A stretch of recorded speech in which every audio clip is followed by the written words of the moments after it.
Hello, so I am going to publish this video as made by request by one of the contributors, Carlos, um, concerning public health and policy issue, which is lead poisoning in water. There's also another video I'm probably going to be putting out today about a story somebody had on his feed concerning Medicaid abuse of or Medicare abuse of prescription drug prices. So that one's going to come out around the same time, but I haven't made it yet.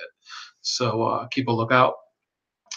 And what's going on here is that you have, according to USA Today, 2000, here we go. So we're going to be reading through this, and I did find a highlighting add-on, a highlighting, you can see up, I don't know if you can see. So I found that for an add-on for Chrome plugin. So 2,000 water systems across all 50 states.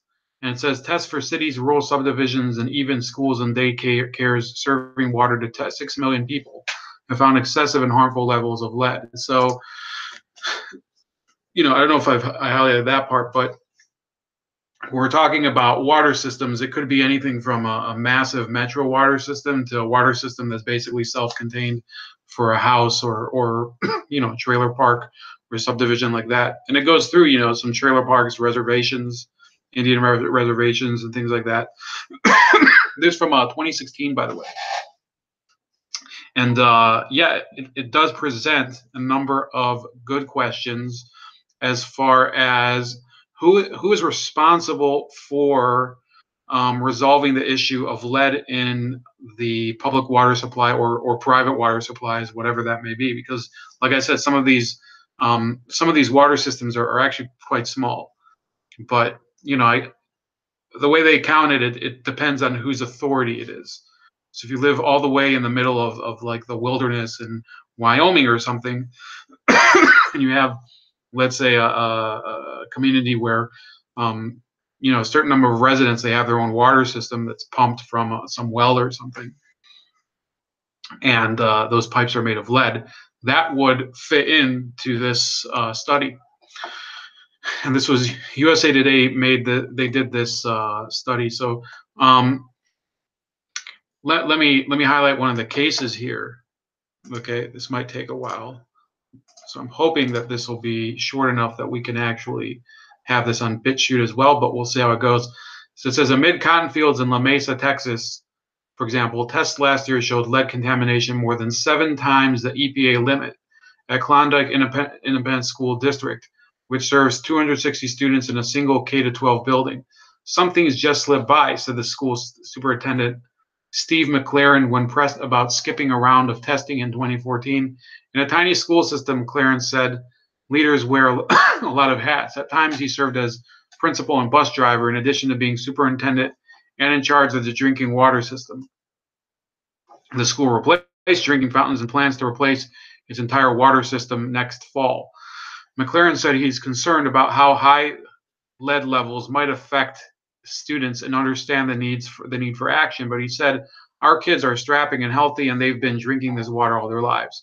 So I think that's kind of a ridiculous statement on his part. You should be pretty concerned if you have this responsibility in your job description. I guess the whole thing where I had to be bus driver or one thing. Yeah, that might be the case if you're in one of these small rural areas. Let's see where Klondike, Texas, if it is.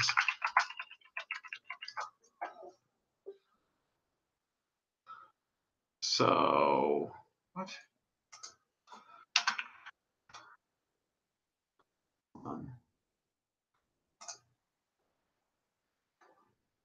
So that's off of oh wow.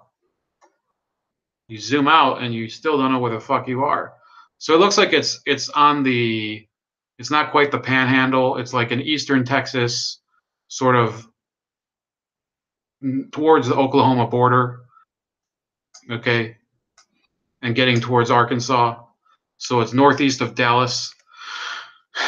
Not that it matters, but kind of a rural area, not a lot of roads in the area. It's between, for anyone that Matt knows, and by the way, I've never been to Texas, and I'm kind of ashamed of it because I'm a huge Cowboys fan. But it's by Jim Chapman Lake, if anybody wants to go down there. But in any case, this is a rural district.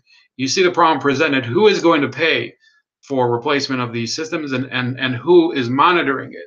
So, you know, then you have some people commenting here. This is okay. We're going to go back to the highlights. This is just a case where we have a rule that's not been adequately protective, said Lynn Goldman, a former EPA official and dean of George Washington University's School of Public Health. The entire design of the regulation doesn't tell you about your own water. So what happened here and what has happened, and it will be illustrated in the Flint case. I think they addressed that a little later. In fact, you see at the bottom of the page, a lot of the EPA guidelines didn't really, and the testing methods did not properly identify the high presence of lead contaminants in the system. So that is a flaw within the actual system that the government implemented, the federal and state EPAs. So you have here an Arizona official who said, you would hope that the cities and counties and the state and the federal government would be holding people's feet to the fire when it comes to providing quality water to the consumer if there is an issue, said Terry Heckman, a board member at the Arizona Water Quality Association, a group that represents water system. That's what the government is supposed to do, is look over the general welfare of the populace. Well, you guys know my views on government, but let's keep reading on and see if there could be other culprits. And by the way, I looked at some other studies about why it ended up being that there's so much lead components in the water conveyance systems, and you know, there's some interesting data about that, but that's not here. So they talk about Flint, and it says the struggling city of about 100,000 people passed the government's required lead tests, but one resident's vocal complaints spurred extra tests at her home, revealing shocking levels of lead contamination, 104 to 13,200 parts per billion. Parts per billion is kind of the way I took combustion in school, and that's the way we used to measure contaminants in the air. Okay, so for every part of air, for every billion, I think it was billion cubic liters of air, you know, a certain amount of parts of that would have to be, you know, in order to comply with standards, would have to be, you know, CO2 or nitrous oxide, for example. I think that was one of them. It's been a while. Very interesting class, by the way. So the crisis worsened as independent researchers tested 300 samples across the city, revealing homes with high lead levels that the government mandated tests missed. Hold on.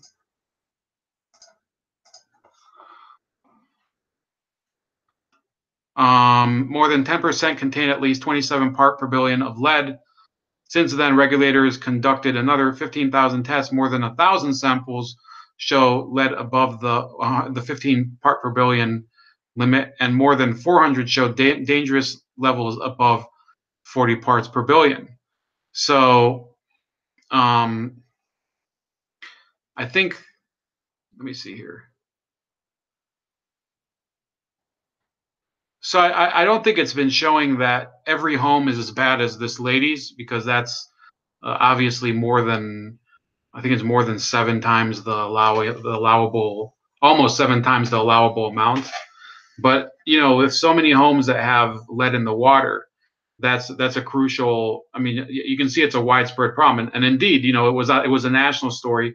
Should probably still be a national story. I don't think that they still have returned, you know, clean water to Flint. Now, one unique factor in Flint, and they mention it here, is the water department changed to a corrosive water source that failed to treat it with anti-corrosion chemicals. The result, a pervasive contamination problem, is the insides of old lead pipes broke down and released a torrent of poison. So why would a corrosive? So what does that mean?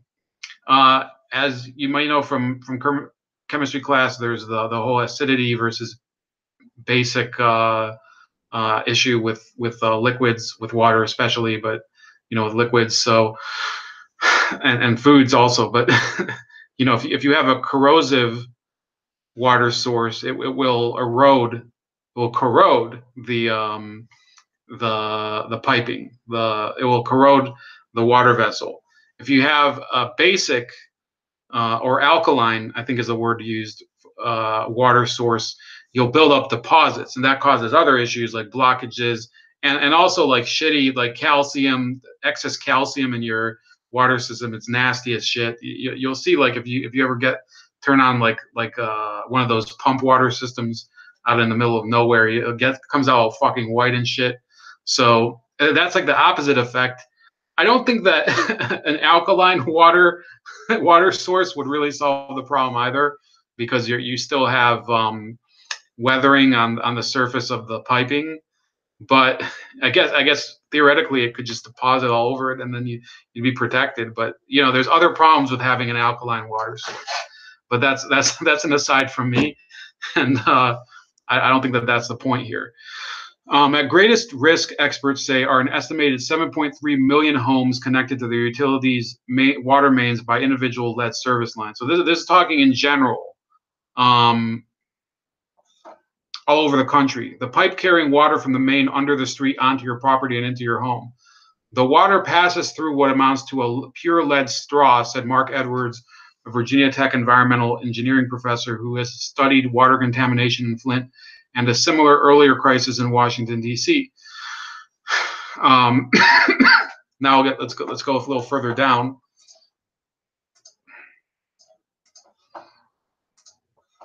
You know what? Why don't I just do it this way? Hold on. So you guys can I don't have to flip back and forth. Nah, that sucks. Better to just do it with the page. So a home with a lead service line and older internal plumbing may have high levels of lead in tap water, but a nearby newly constructed home may have no lead contamination. The only way to know if your house is at risk is to find out about its water line and plumbing. So basically, when you buy a house or you move into a house, you might have to do some research as far as how the water system works there, if it's been replaced recently. Later it says, or in the other source, I think if it's after 1986, it's usually much better. But prior to 1980, there's a good chance that there is some sort of lead component there. Under the EPA's lead and copper rule implemented in 1991, the government's approach for protecting people from lead in drinking water has relied heavily on water systems monitoring for indications that their water has become more corrosive. The more corrosive the water, the more lead will be drawn out of pipes. Treatment of water with anti-corrosion chemicals can only reduce, not eliminate, lead from leaching into tap water in invisible and tasteless doses. So for those of you that don't know, I think heavier waters, there's a such thing as heavy water, but that's not what I'm talking about. But heavier waters, I think, are the alkaline ones. And the corrosive sources, I think, I'm not sure if they count as heavy waters, but a neutral, there is no neutral pH balanced water source coming out of your tap. It's very unlikely, because remember, it comes from nature. How much of nature is pH balanced? I'm assuming not a lot. Most things are either an acid or a base. That's why the EPA's National Drinking Water Advisory Council wrote agency leaders in December calling for removing, so that was December of 2015, calling for removing lead service lines to the greatest degree possible. It's a daunting recommendation, since in most cases the water utility owns part of the line and the rest belongs to the homeowner. A credit ratings firm warned this month that replacing lead service lines could cost tens of billions of dollars. In addition, state regulators say federal officials need to tell water utilities what level of lead contamination indicates an acute health risk that should trigger a do not drink alert to all the system's customers. The EPA is evaluating the recommendations and expects to propose revisions to its lead contamination regulations in 2017. So um, what I see here is that there's a lot of guidelines that are being published, but how do you ultimately force the replacement of these lead parts? Well, I did find a solution, and we're going to get to it in a little while. But um, the real issue is, while that lead is in the system, uh, what should you do? Should you advise people just to drink out of bottled water containers? That, I mean, not everybody can afford bottled water. Maybe to, some would probably say use filtering devices if you can find them. Maybe people should pitch in and buy community filtering devices and things like that. But you know, we'll address that in a bit. Interesting case. They went around the country. USA Today did, and they looked at a lot of these communities. One of them was Maple Ridge Mobile Home Park in Corina, Maine. So Christy Woodruff recalls the notice hung on her door last year, alerting her to potential lead contamination in the neighborhood. A mom with an 8-year-old daughter, Woodruff initially planned to get her water tested, but she shrugged it off after the park's landlord told her the testing was unnecessary. The manager said not to worry because it was because it was only certain trailers. He didn't think my trailer was one of them. This sounds like not to put a humorous note on it, but it sounds like Mr. Leahy from Trailer Park Boys. It's no problem. He drinks whiskey, so what the hell does he care? If you guys watch the show, you know what I'm talking about. Trailer Park Boys represent. Property manager Randy Dixon blamed tap water from a single old trailer with lead soldered copper pipes for causing the park's water to fail the EPA's testing. He then told a USA Today network reporter to stop interviewing the residents. See, that's what's funny. He can say that, but if they took samples from more than one trailer, it would be completely irrelevant saying that it came from a single one. Right? I'm assuming when they go out to test the water levels, they don't fail the entire trailer park because of one trailer. I could be wrong. Here's another case. Some of the older homes in the growing bedroom community of Firestone, Colorado, about 30 miles north of Denver, tested for excessive lead 4 times since 2014. Records show. Town officials said they have repeatedly notified their 9,500 water customers of potentially harmful lead levels and distributed information explaining how to reduce risk. The fact that they haven't fixed this, that's annoying, said resident Heath Gaston. So again, this is this is a town. They have 9,500 water customers. So the question is, can they raise enough funds to replace all of the lead? That's a good question.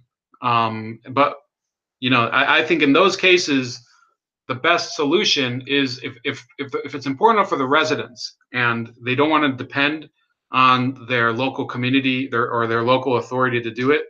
What I would suggest is they start a GoFundMe and start advertising in local areas or whatever, and start raising the money to start replacing those lead fixtures or whatever, and then as soon as possible we'll replace the authorities with people who would be willing to do something like raise a bond, put forward a bond issue that says, well, we're going to raise this amount of money in order to do that lead component replacement, lead pipe replacement. That would be my suggestion for, just off the top of my head. You don't have to take it or leave it, because as is obvious with the case of Flint, it's been 2 years. To my knowledge, it might even have been 3 years because I think it broke in 2015. That would be, in my opinion, it's grounds for removing the state officials. But I think over there, the mayor of the city was actually sacked because of this, and some of the other citywide officials. The USA Today network analysis showed 3 of every 4 water systems that exceeded the lead standard from 2012 to 2015 served 500 people or less. So some would say that issue, where it's not really that big of a water system, means that the problem isn't as bad as, if it's 2,000 water systems and 1,500 of them serve 500 people or less, then this is being blown out of proportion. But I see it otherwise. I think it might actually be easier to solve that issue, and I'll get back to that when I talk about solutions. But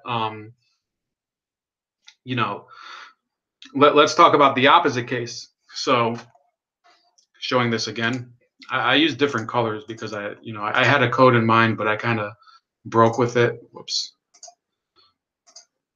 Sorry. So, Passaic Valley Water Commission of New Jersey. So these are the larger cases. They have more than 315,000 people who are served by the water system in the industrialized area of northern New Jersey with a history of other pollution crises. It failed to meet EPA's lead standards during 2 testing periods last year and 1 in 2012. Commission officials said a $135 million construction project is underway to improve corrosion control. The utility officials also are publicly encouraging more people to participate in its lead testing program. So yeah, they're taking steps to address it. And you can see that $135 million in construction. New Bedford, Massachusetts, this municipal water system, which serves about 95,000 in a seaport city about an hour south of Boston, has been cited for excessive lead in 2014 and early 2015. EPA data show. Ron LaBelle, the city's public infrastructure commissioner, said the area's housing is among the oldest in the Northeast, and some still have lead service lines. The consultant has helped improve the system's anti-corrosion treatments, he said, and the city passed its most recent testing in December. Additional testing will be done this spring. So they haven't actually begun. It doesn't seem like they've begun to actually replace it over in New Bedford, Massachusetts. Now, the Bangor Water District in Maine says more than 28,000. It says here more than 28,000 people received water from this system, which exceeded EPA's lead standards 3 times in 2012 and 2013. Operators tweaked chemicals used in its corrosion control program and have been in compliance since. So that's not totally addressing the issue, because they keep the components in place, but they're mitigating the issue to the point where they're compliant. So the question is, does compliance with the EPA mandate actually mean that the water supply is clean? Because as was displayed in the case of Flint, it did comply with the EPA standards, right? But then further testing by independent people, independent sources showed that it was actually far in excess of what the EPA tests were showing. So, in terms of using anti-corrosives and stuff like that, yeah, that's a good idea. Will it cause the system to be actually within acceptable lead levels? I don't know, man. It could be touch and go. I would say that at a certain point you do have to replace the lead pipes. Doesn't matter how, or doesn't matter how you pay for it. That's what I'm saying. Failure to notify people. When testing does reveal high lead levels, the USA Today network found many people were not warned as required. Of the 180 cited for failing to notify the public, almost half were cited more than once, records show. In Ohio, in the past year, 7 water systems serving a combined 8,800 customers failed to notify residents of potential lead contamination within 60 days as required. Tests found excessive lead last summer at homes in the village of Sebring. The water system didn't alert customers until January, after Flint started making national headlines. The Ohio EPA placed 2 employees on leave while investigating. State records show 6 other Ohio water systems also did not provide timely warnings to residents after failing lead tests. The systems supply water to mobile home parks, a subdivision, an arboretum, and a church and its daycare. In Arizona, several water systems that found unsafe amounts of lead in drinking water samples taken several years ago also failed to act until February, after the USA Today network began requesting data about lead levels in drinking water. So you see all these in this case, it was a boarding school near the Navajo reservation was unaware until February that water from a faucet in a church at the property tested high for lead in 2013. So you're seeing all across the country, that they're just not notified, or they don't notify other people. So should these people be subject to penalties? I'd have to say with a church and its daycare, yeah, I mean, maybe they should be held to civil or criminal liability. Will that solve the problem? I don't know. Could be pretty sticky trying to get that lead out of the system if people are afraid to go to jail. Then it says, without strong action by regulators, problems can fester, especially in small systems with limited resources. In southeastern Oklahoma's Latimer County, a rural water system serving about 1,500 people has had excessive lead levels during 7 testing periods since 2013, EPA data shows. The Latimer County Rural District Number 2 failed more tests in the past 3 years than any water system in the country. Customers received notices of the lead issue in their bills, but the water system and residents said county officials say they have not gotten calls from concerned residents. And here's a statement. I haven't heard anybody saying anything about it. It's the John Metters, a county commissioner whose home is on the system. You recall getting a notice in the fall. Most of the time, I just throw mine in the trash. I don't pay much mind to it. So this is a point where if people don't make a fuss out of it, it's not going to get solved. And long term, I don't know if lead poisoning is as big of an issue as people make of it. But long term, you do pay for it because it causes these insurance premiums to get higher. Lead poisoning, by the way, is it's I think it affects your brain the most, brain and blood vessels. It's called plumbism. So sorry, I think it's just a funny word but let's talk a little about, and I hope I don't go too long with this, but how lead came to be in the system anyway, okay? Because I did do some digging, and this is from Robert Rabin from the, where is he from? Richard Rabin. So it's from the American Journal of Public Health, and it talks a little about how it got into the vogue to use lead. So the Lead Industries Association was formed in 1928 as the Lead Industries Trade Association. Its membership encompassed both producers and users of lead products, and included all of the major producers. Lead mining and manufacturing was dominated by just 6 companies, all LIA members, until the 1960s. The National Lead Company, American Smelting and Refining, Anaconda, which you might know about if you read about Chile, the Hecla Mining Company, Eagle Pitcher, and the St. Joseph Lead Company. The National Lead Company was by far the largest. As would be expected of an industrial trade organization, essential function of the LIA was to promote the sale of its members' products. Lead pipe, of course, was one of them.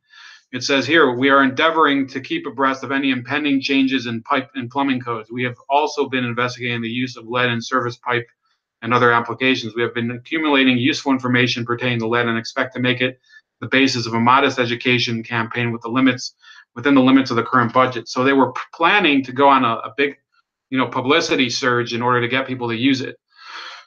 So then,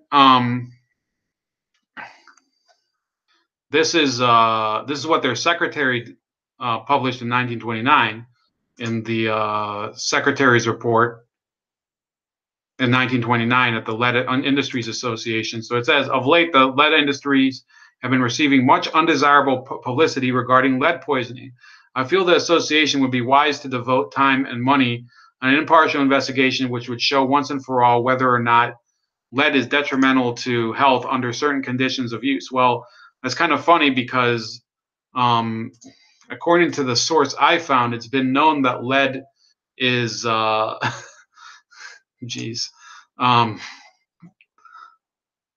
lead poisoning has been known since apparently the 2nd century before Christ, so or before the Common Era, for those of you that get touchy over that. But it said, Nicander, who was a Greek botanist, said that it caused colic and paralysis, and Dioscorides, a Greek physician, wrote that lead makes the mind give. So it causes mental illness, makes the mind give way. So I don't know why you haven't. You need. I mean, if you need to study, you might need to stop drinking the water, because I mean it's pretty obvious that yeah, there's a problem with using lead for any source of anything that you're putting in your body. In 1924, the New York Times reported on a medical conference that highlighted non-industrial sources of lead, including lead paint. During the Depression, it was not uncommon for poor persons to use old battery casings for fuel, and there were newspaper reports of families being lead poisoned. Although subsequent LIA reports implied that the secretary primarily had lead paint in mind as the cause of this adverse publicity, the association also felt the need to address the public's concerns regarding lead pipes. For instance, in 1930, the LIA investigated a case of lead poisoning in conjunction with the Charleston Water Works. The findings of the investigation were inconclusive. Lead service pipes had recently been installed, but contamination of the home was possible because the father was a house painter. So that they were, alerted to this case, and I guess they found a case that was, sufficiently ambiguous, because if he's a house painter, it's not necessarily because of the piping; it could be because of the paint. From its inception until at least the early 1970s, the lead pipe manufacturers and their association used a wide variety of methods to promote their products, including the publication of numerous educational materials and model standards, attendance at professional meetings, and lobbying of local, state, and federal government agencies. In 1931, the LIA prepared a booklet and a model standard for lead pipes. So then after 1934, so here we go. The LIA's 1934 annual meeting minutes recorded an intensive effort to reverse the downward trend in the use of lead pipes. Contracts are reported with city officials, master plumbers, and plumbing associations. Over the next 2 decades, the LIA continued to promote lead pipes through contacts with plumber organizations and local boards, by lobbying federal agencies, and by publishing newspapers. The association issued a bulletin for distribution to waterworks officials. LIA members who produced plumbing supplies made donations to the Plumbing and Heating Industries Bureau. So that was a lobbying group. So here's an interesting statement. I'll show it on the screen from one of the meetings. A key part of the campaign to boost sales of lead pipe was the hiring of an agent to, in the words of the LIA secretary, work on our behalf, and I am pleased to report that the work has more than met with an excellent reception. It has grown so quickly and so strongly that it has reached a stage at which it is really too large a problem for one man working in the eastern part of the United States alone to handle. We have rekindled an interest on the part of master and journeyman plumbers in the use of lead. We have pointed out to the municipalities the risks that they run in advocating substitutes for lead, and have received the endorsement of numerous important state master plumbers and journeyman plumbers associations with whom the subject has been discussed. Since the first of the year, even greater advances have been made, and we firmly believe that in a comparatively short time, there will be growing evidence of the advantageous results we're accruing to our members from this work. I think it should be occurring to our members. The report of the LIA's agent, Robert Dick, enumerates the year's ironic name given the results of what he did, enumerates the year's specific accomplishments.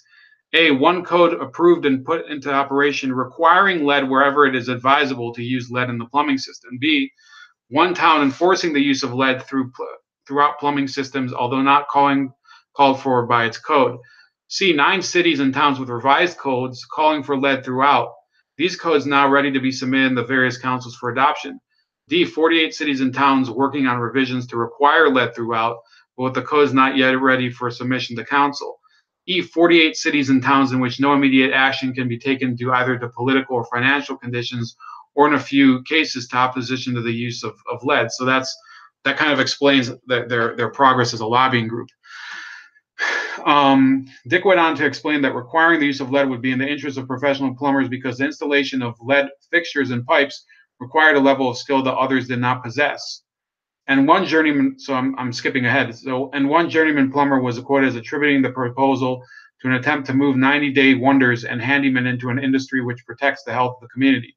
So he's responding to what happened in Denver in 1947 when a proposal was made to permit iron and steel for domestic plumbing. The Master Plumbers Organization blamed self-seeking speculative builders. So by this point, you know, there's the, what am I getting at here? Originally, yes, it was the lead industry. It was these producers and miners and suppliers that caused this. And then they kind of swung the unions and the tradesmen and journeyman associations. So it kind of, and also governments. So it was kind of this partnership, this crony capitalism, okay, which is code word for many different types of people, but you know, different types of groups got their hands into the pot of the lead pipe racket, and you know, basically bashed the truth over the head with the lead pipe. According to the secretary, 1938 was a banner year for the LIA. The association now had 3 representatives working on its plumbing promotion program. Most of their time was taken up that year by attendance at 24 state conventions of master plumbers and by speaking at 19 of them. So you can assume that they were lobbying those people at those plumbing conventions. It must be remembered that here we go. This is from the association's trade publication. Plumbers Forum had a mailing list of 22,500 plumbers. Plans were announced to work with various housing authorities to have lead specified in the plumbing of large developments. Plumbing code regulations were changed in Pennsylvania to require lead for plumbing. Massachusetts removal of the 5-foot limitation on lead, and in dozens of other cities. In this connection, the secretary reminded the members that it must be remembered that adoption of laws as above is slow work, but once adopted, make a relatively permanent requirement of lead. In many cities, we have successfully opposed ordinance or regulation revisions which would have reduced or eliminated the use of lead. We have prevented elimination of lead work from examinations for plumbers licenses in New York and other cities. So they actually made it impossible originally there was a licensing requirement that you would have to know how to eliminate lead. They removed that. So if you want to become a licensed plumber, now it was removed from the licensing. And I've introduced license examinations with a lead work requirement in many places where no examinations for lead work were formally required. So they made it so that it's hard, you know, they made it so that there was no requirement to know how to remove lead, but in many cases there was a requirement to know how to install it. What do you think of that? That's some hot ass lobbying.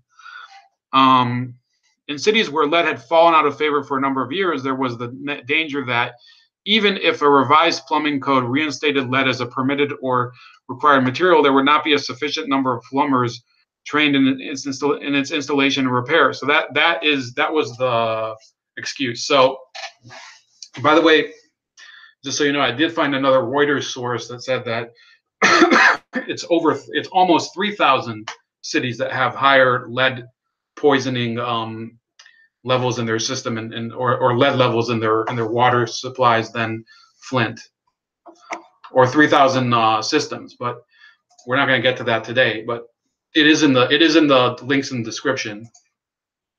In any case, solutions.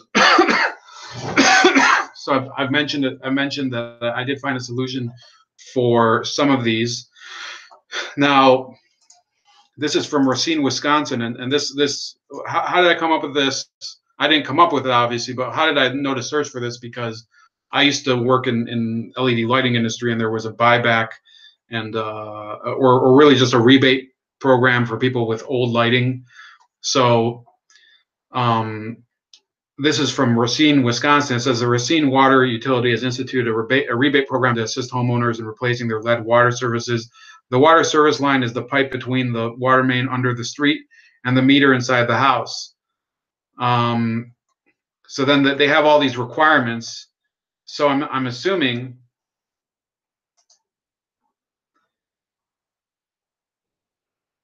Let's see here. So they have to do a bunch of inspections here. If your home was built in the mid-1940s or later, odds are that both your private portion and public portion are already copper. So yeah, there are rebate programs in some municipalities. In England, this is the Thames Water Utilities. This is a private water utility, by the way. they actually offer to replace the piping, but only if you have greater than 10 milligrams per liter. It says you will qualify for the free replacement of our lead communication. We recommend that you replace your lead pipework to ensure all lead is removed from the water supply.